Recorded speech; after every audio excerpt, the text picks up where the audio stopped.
All right, so let's quickly wrap up the discussion on the rockets. So I hope you can see my screen.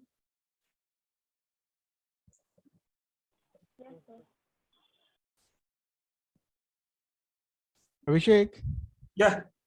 I saw that there are 69 students in Hello IITK, whereas in Pingla there are 72 students. Yes, so three students actually added the class, I think yesterday evening or something. So they have to be added, I think, by us to Hello IITK. Otherwise, the males they will not have the access to. Right. So, I mean, the Hello IITK, I don't think we add actually. That is done by the Pingla team or Hello team or somebody else. Oh yeah. So the students whose name is not there. Yes, I actually, some of them who wrote to me, I sent them messages regarding the course link. Some guys did not send me emails, so I could not write to them. Yeah. So even if the course link is sent separately, I think the Hello IITK, the Hello IITK team should include. So I think they should update it. Yeah. So that they will update actually. Yes. So I think they will update today sometime. I mean, once they join the course, so automatically they get added to the list, at least for the course list. So if I send a mail to AE201A, I hope they will all receive that. Okay. So I'll send another mail right away. Okay. Just to AE201A, so that I mean, if anybody else who has joined later, okay, they can try to join in the seat. Somebody's sound is coming back. Yeah, just mute yourself. Yeah, I mean, only when you have to speak, I mean, you can unmute. That will be better. So, sir, thus I just try to complete this. Yeah. Right. Okay. So then you can take over and you can start. Okay. So I have only, I think, 4. You finish. So this we covered last time, that the idea of rockets actually came out from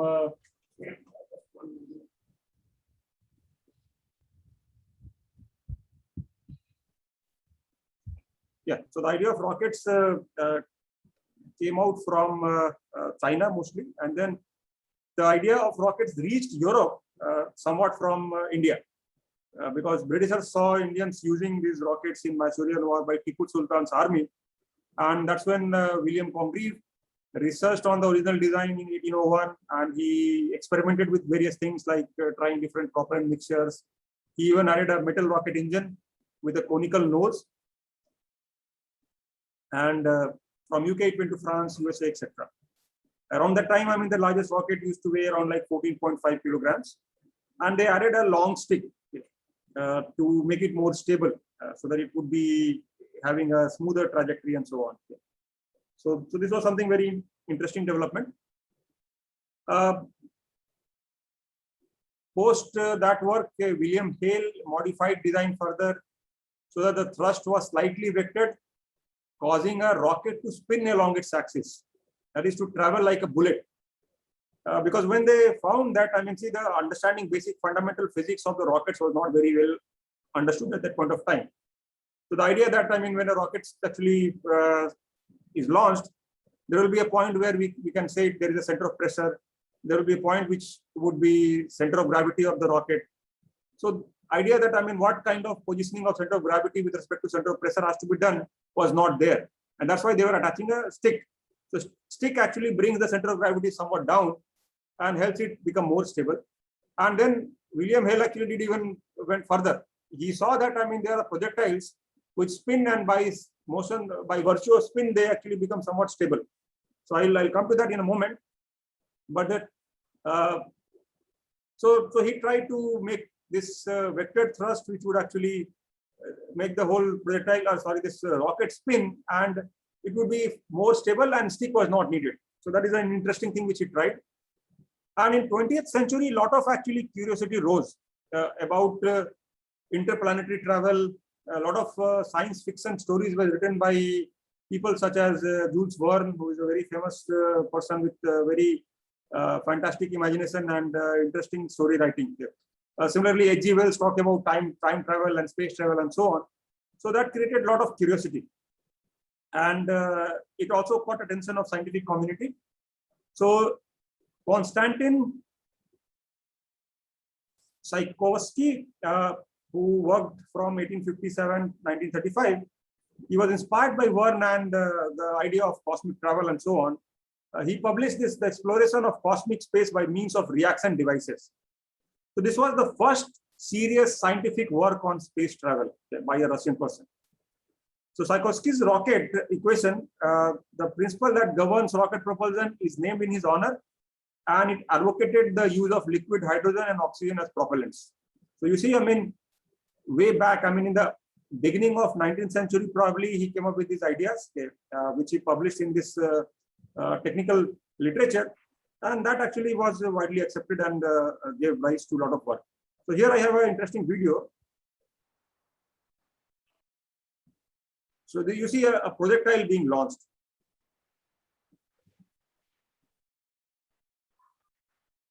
So you can imagine this is a black and white video shot probably long ago. Okay? And you can see very nice, I mean, this capture of even shockwave in front of it. Okay?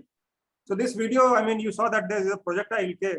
And this projectile is not spinning. If you see, it is not spinning, it is just going straight. And after a point, what happens? What is it that you are able to observe in this video? Can anybody comment? You can unmute and comment. It becomes unstable and starts tilting down. Exactly. So it is not stable anymore, and it starts to deviate. I mean, it starts to sort of pitch a lot, and it may probably fall down there eventually. It would not actually achieve the correct range and everything. And here is a more recent video. The camera is panning around and following the projectile, but that would be impossible. The tank ground is traveling up with 1,500 meters per second. So here you have a projectile which is traveling at 1,500 meters per second, and the difference is that now this projectile is actually spinning also, and here also you can see the kind of shock wave actually sitting in front of it. Second, it would normally look like this. For all of you out there who think it's done with mirrors, then you are absolutely correct. Right. So I mean, this video actually talks about how such videos are shot. Okay?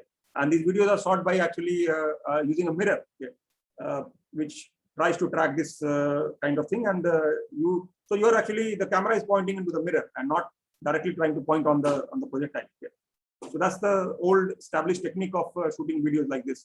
But the point I wanted to highlight is that in this video, if you see, the projectile actually a computer controlled height. Okay. So you can watch the videos to figure out how this kind of videos are shot.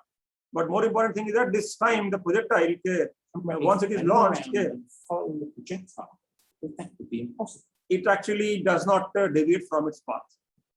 So when you impart a spin to a projectile, and it is interesting to see that, I mean, this thing, see, bullets and guns were discovered long back, right? Long ago.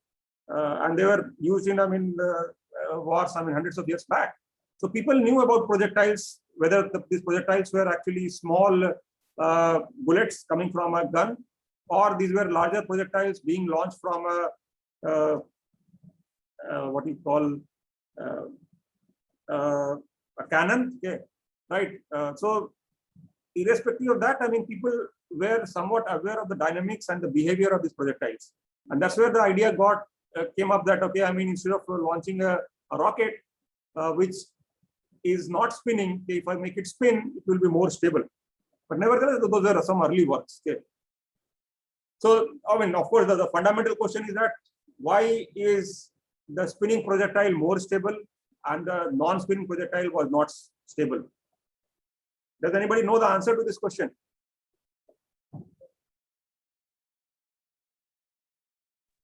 Anyone? Is it because it has an angular momentum, so and that will be conserved?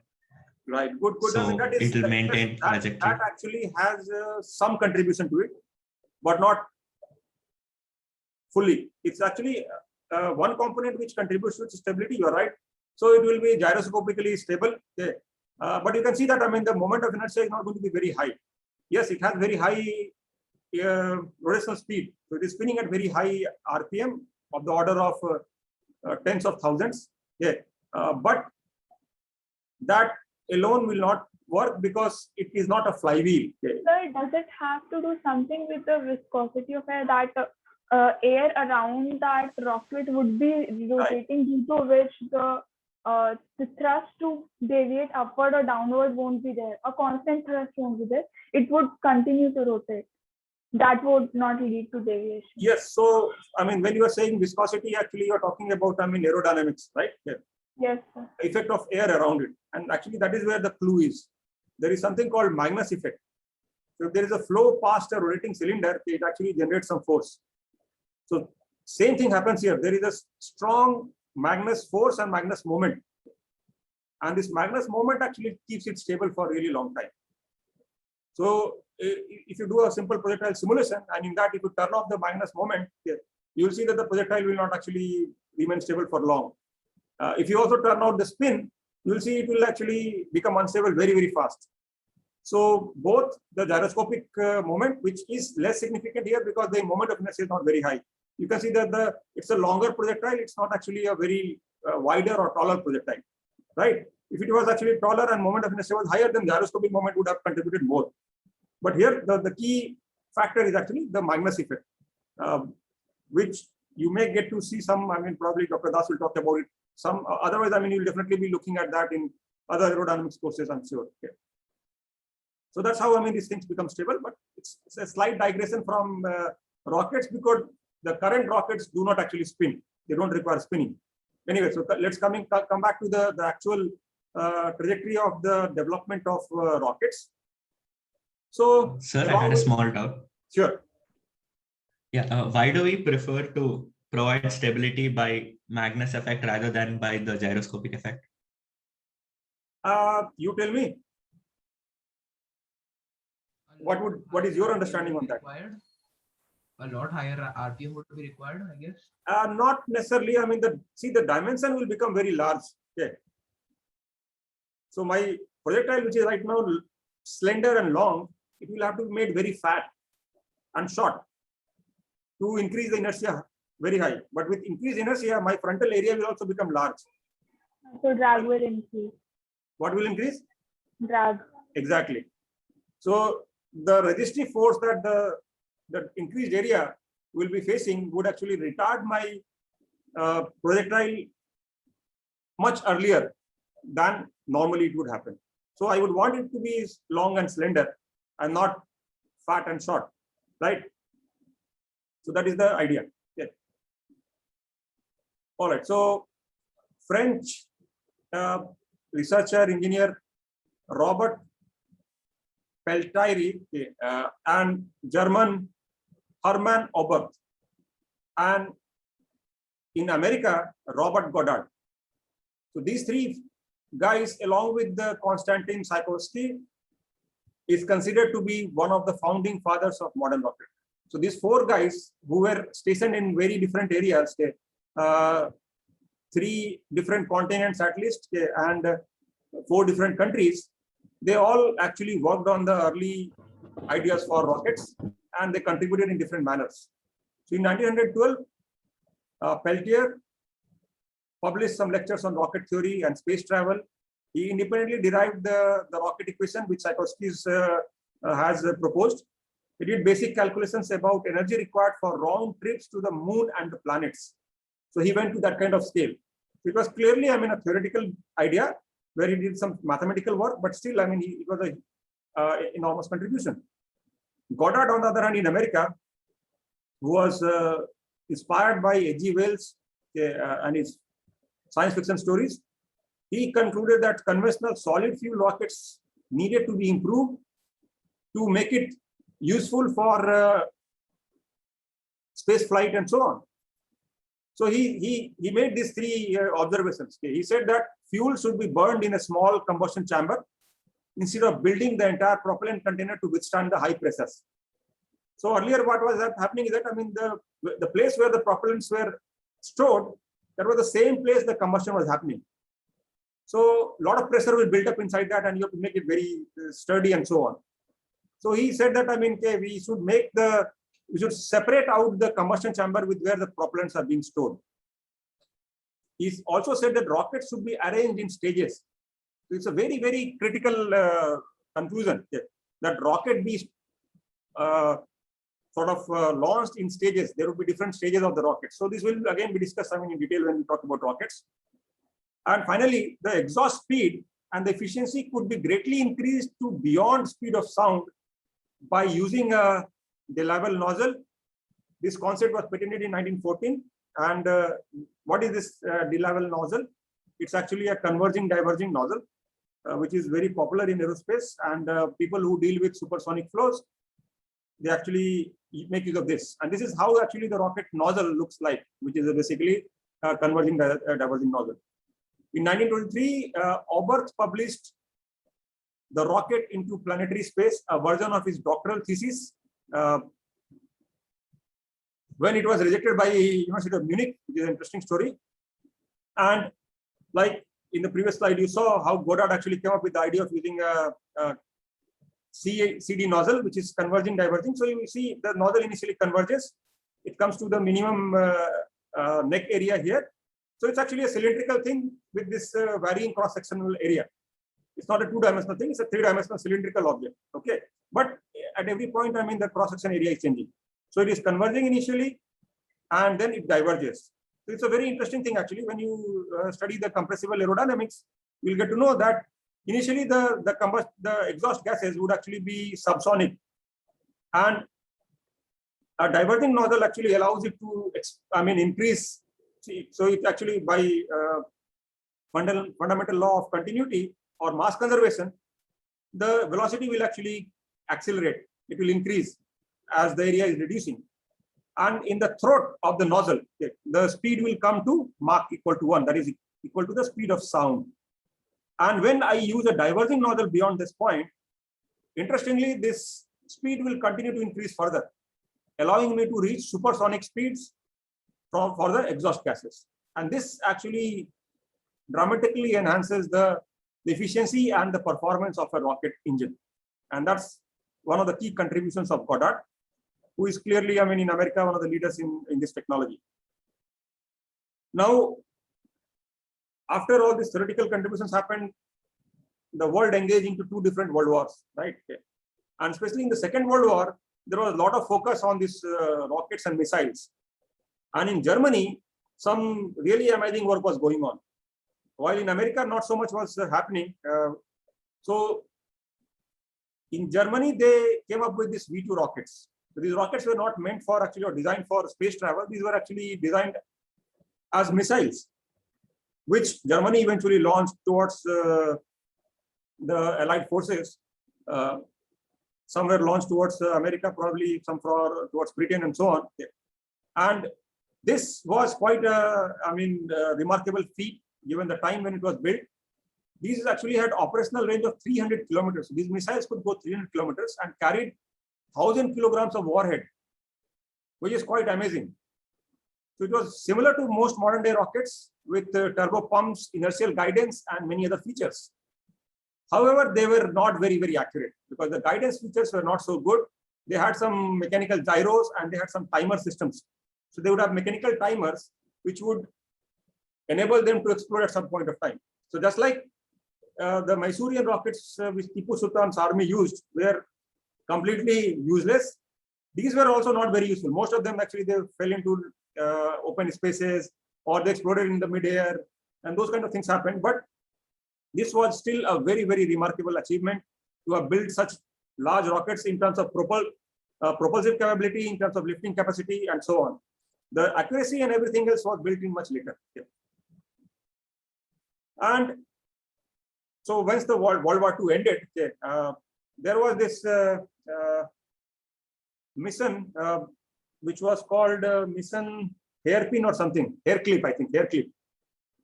I don't know if Professor Das, remembers the name. Yeah. So there was a mission Hairclip or some such similar name in which all the scientists who were working on these V2 rockets were captured by Russians and Americans, and they were distributed among these countries. So half of the scientists were captured by Americans and they were brought to America. And one of them was Wernher von Braun. So Wernher von Braun is considered actually as the, so von Braun was brought to the United States. Yes, paperclip, right? Operation Paperclip. Yes, it's written here. Yeah, I didn't remember that. Yeah. So his group was assimilated into NASA. Yeah. And he was the chief architect of the Saturn V super heavy lift launch vehicle that propelled the Apollo spacecraft to moon on July 16th, 1969. So von Braun actually was one of the pioneers, who designed these rockets in a big way. Even Indian rocketry got influenced from von Braun. He visited India at some point of time, and his name is mentioned in autobiography by Dr. Kalam. Yeah, like what all, how he reviewed their ongoing work and gave some comments and so on. So that was, in a nutshell, in a very brief manner, the story of rockets. What is happening now? Now you have actually SpaceX, Elon Musk company, launching this all kinds of rockets in space, which are way more powerful. The reusable launch vehicle is the main happening thing right now. Even ISRO is actually desperately working on reusable launch vehicles, and they're trying to develop technology where the cost of space travel, the cost of launching a satellite can be brought down significantly. Because what was happening is that, India has a very strong workhorse in terms of PSLV, which actually is a very cheap rocket compared to similar rockets offered by Europeans or Americans. So India used to get a lot of business in that. But now with what Elon Musk has done, what they are trying to do in SpaceX, they are trying to bring the cost down even further. And how? By using reusable launch vehicles. So earlier, these launch vehicles, these rockets, most of the part would actually get destroyed, or it would just be lost. You launch them and a lot of it will be left into space and so on. So whatever is left in space is just a space debris that creates nuisance in space. But now there is what SpaceX did is that, they ensured that this second stage of the rocket or other stage of the rocket, which is jettisoned in space, that also actually comes back down on Earth and lands, and you can recover it and you can reuse it again. So now what happens? Most of the part of the rocket gets used. Only thing that you are actually using is a consumable item, that is fuel. So that brings the cost down significantly. So this is, I think, my last slide here. So in this, I sort of have tried to put together what is the most recent happening in the world of aerospace. So here is, you can see one of the stages actually coming down and landing. It has some unburnt fuel, which it uses, and it actually comes and lands upside down, or rather in the upright condition actually.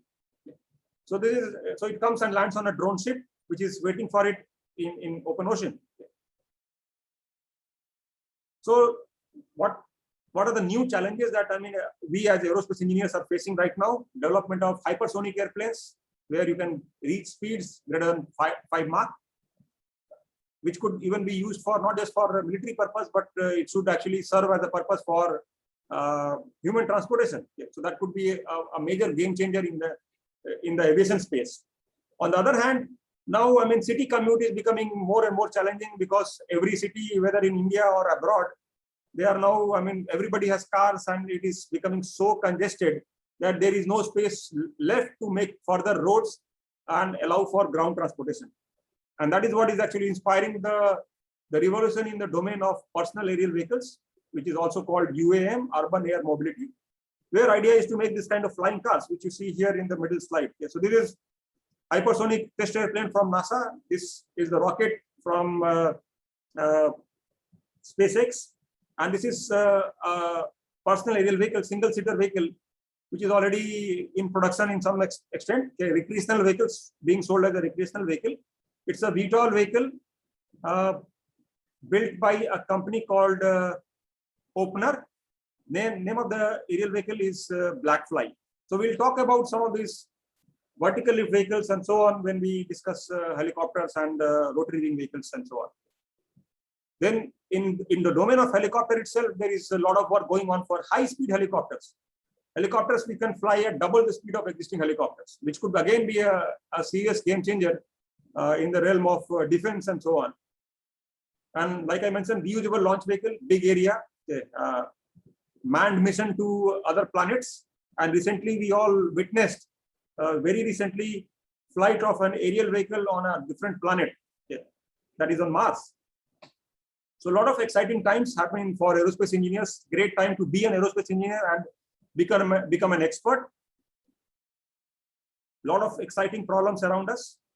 So that is all that I wanted to cover for the introductory part. So do we have any questions? I can take them up quickly. Otherwise, I'll hand it over to Professor Das.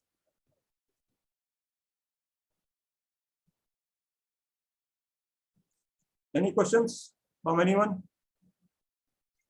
Sir, what are stealth helicopters? Right. So stealth helicopters are just like you have stealth airplanes, right?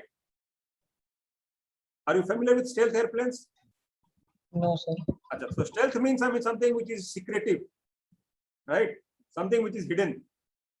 So the idea is that an airplane. There are already airplanes which are actually stealth airplanes, which will disappear from radar. So normally, when an airplane is sent to attack an enemy, the enemy radars will normally be able to detect them, because they are always lookout, and they send out these radio waves, which actually gets reflected once it encounters any metal object.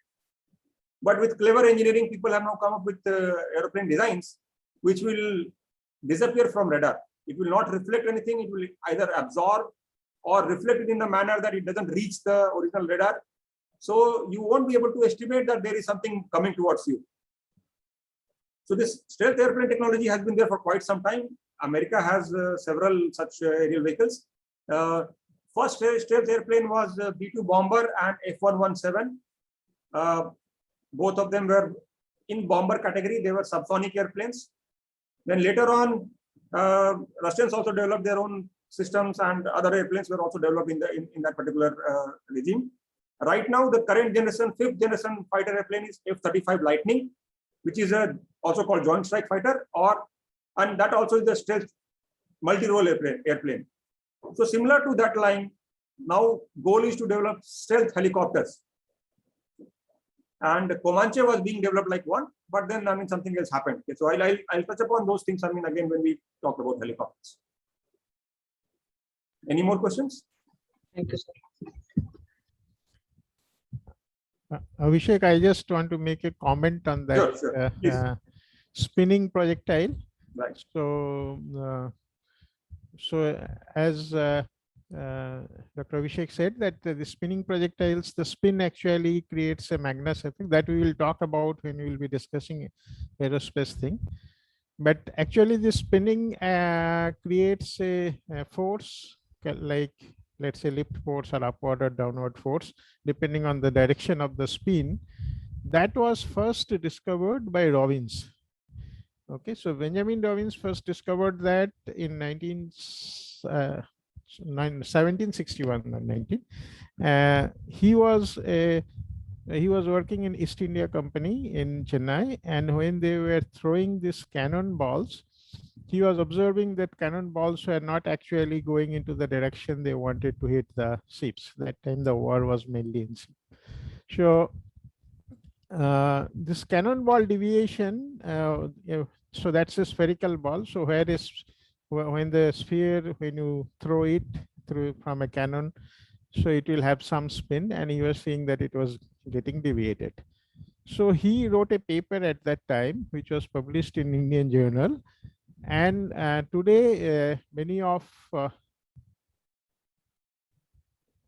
air is required. Somebody said Magnus effect, air is required. So this is this. Okay, so this we will discuss when we will be talking about the potential flow a little bit. Then you will know how this Magnus effect is created. But it is not Magnus effect today called alone. It is called Robbins Magnus effect, because Robbins discovered this much before Magnus, similar to like Jagdish Chandra Bose discovered the radio wave much before Marconi, and today that has been acknowledged by IEEE and German these things. So same way this because it was published in probably in Indian Journal was not noticed by people. So Magnus, what he observed is for a cylindrical surface, and Robbins observed is for a spherical surface. So if you see Fluid Mechanics, Introduction to Fluid Mechanics, White's book today, it is referred as a Robbins Magnus effect rather than only Magnus effect. Okay. Okay, Abhishek, you can continue and finish. Right. So I think I'm done, and if there are no further questions, so I'll stop sharing part. Yeah, I think it's already stopped. Yeah. Right. Yeah. So right. So now Dr. Das can actually let's start. There are two chats. There are some chats. I Okay. think there is only one on the Magnus effect thing, and Yeah, that I already talked. Okay. Okay. So what today we have about